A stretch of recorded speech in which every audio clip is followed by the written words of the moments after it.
Прибежали быстро, погрузили все на КАМАЗ, контейнер, несколько легковых машин, поехали. Обустраивались долго, тяжело.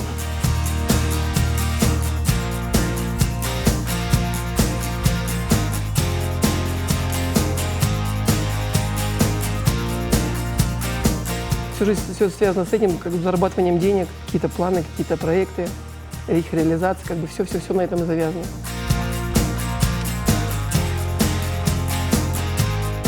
Спорт – это любовь моя, страсть моя.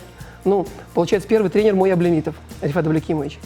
Мы занимались борьбой классической, вольной, боролись под дзюдо, ну, в общем, все стили. Потом, когда я уже поступил в институт, занялся боксом, прозанимался 6 лет. Ну, выступал ну, довольно-таки хорошо. Есть заслуги, есть награды, есть грамоты.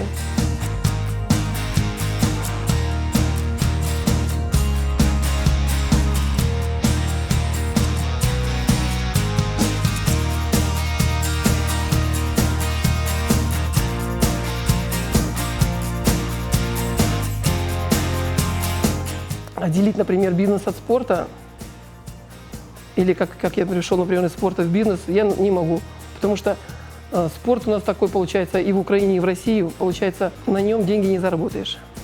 То есть, чтобы ребятки твои ездили на соревнования, чтобы они ничего не нуждались, у них была хорошая экипировочка, и просить никого не хочется.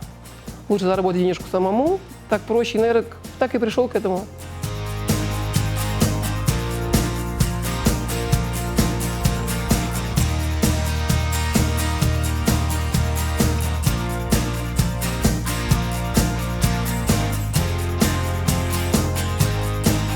Это у нас станет системным. Я даже не подумал, честно, даже не думал раньше, что это принесет такое глубокое моральное удовлетворение. На самом деле очень хорошо. Это наши детки, это наше будущее. Во что инвестировать, если не в них? То есть как бы это самая лучшая инвестиция, которая принесет самые большие дивиденды, я считаю так.